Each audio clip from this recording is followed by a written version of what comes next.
புத்தன் இயேசு காந்தி பிறந்தது பூமியில் எதற்காக என்று சொல்லி அதாவது புத்தர் காந்தி கர்த்தராகிய இயேசு கிறிஸ்து இவர்கள்லாம் சமமானவர்கள் என்பது போல ஒரு தவறான ஒரு புரிதலை உலகமெங்கும் பார்க்க முடிகிறது. நீங்கள் மனுஷர்கள் வரிசையில் கர்த்தராகிய இயேசு கிறிஸ்து வைக்கவே கூடாது, அது பாவம். மீண்டும் சொல்லுகிறேன், அது பாவம்.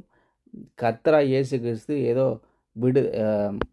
மக்களுக்கு அரசியல் விடுதலையை, யூதருக்கு அரசியல் விடுதலையை கொண்டு வந்து கொடுப்பதற்காக வந்தவர் அல்ல. அவர் ரட்சிக்கிறதுக்காக குமாரன் இந்த உலகத்தை ரட்சிக்கிறதுக்காக வந்தார் என்பதை ஞாபகப்படுத்தி கொள்ள வேண்டும். அடுத்தது, அவர் இந்த உலகத்துக்கு வந்தாரே தவிர அவர் உலகத்தில் பிறந்த ஒரு மனிதர் அல்ல.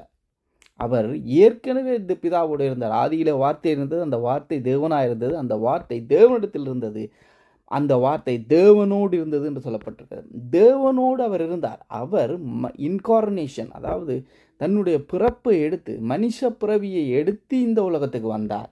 அதுதான் பார்க்க வேண்டும். ஆண்டவர் சொல்லுகிறார், அதாவது யோவான் 8:58 சொல்கிறார், ஆபிரகாம் உண்டாவதற்கு முன்னே நான் இங்கே இருக்கிறேன்னு சொல்கிறார். ஏன்னா புத்தர் இயேசு காந்தி என்றது, காந்தியும் புத்தரும் எப்போ இருந்தார்கள்? அவர்கள் உலகத் தோற்றத்துக்கு முதல் இருக்கவும் இல்லை, உலகத் தோற்றத்துக்கு முதல் இருந்ததும் இல்லை. ஆனால் கர்த்தராகிய இயேசு கிறிஸ்து பிறப்பும் இறப்பும் இல்லாதவர், முடிவில்லாதவர். நான் ஆல்பாவும் ஒமேகாவும் ஆதியும் அந்தவுமாக இருக்கிறேன்னு சொல்லியிருக்காரு. ஸோ அவர்களோடு கர்த்தராகிய இயேசு கிறிஸ்துவை ஒப்பிடுவதே தவறு. பாருங்க, தேவ மகிமையை மனுஷருடைய மகிமையோடு ஒப்பிடுவது எவ்வளவு பெரிய ஒரு கொடூரம். அதைத்தான் இந்த உலகம் செய்கிறது. அவைக்குரியவர்கள் நாம் விளங்கி கொள்ள வேண்டும்.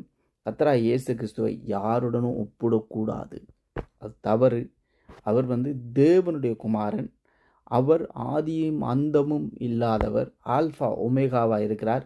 எனவே இவர்கள், இந்த அரசியல் கட்சி தலைவர்கள் சாட்டை திருமர் முருகன் மற்றும் சீமான் சொல்வது போல, அவர் ஒரு புரட்சிகர போராளியும் அல்ல, புரட்சியை உண்டு பண்ண வந்தவர், புரட்சி தீயை பற்ற வைக்க வந்தேன் என்றெல்லாம் சீமான் சொல்லுகிற வசனத்துக்கு ஏற்றபடியெல்லாம் அல்ல. அவர் தேவனுடைய குமாரன். அவர்கள் மனுஷ பிறப்போடு அவர் ஒப்பிட தகுந்தவர் அல்ல. அவர் மனுஷனாய் பிறந்தது மனுஷனுடைய பாவத்தை மேற்கொள்வதற்கு, மனுஷனுடைய பாவத்தை சுமந்து தீர்க்கிறதுக்காக தான் மனுஷனாக வந்தாரே தவிர, அவர் ஒரு மனிதர் அந்த ஸ்கேலில், அதாவது மனிதனுடைய அந்த அளவீட்டின் அடிப்படையில் வைத்து பார்க்க முடியாதவர் கர்த்தராகிய இயேசு கிறிஸ்து.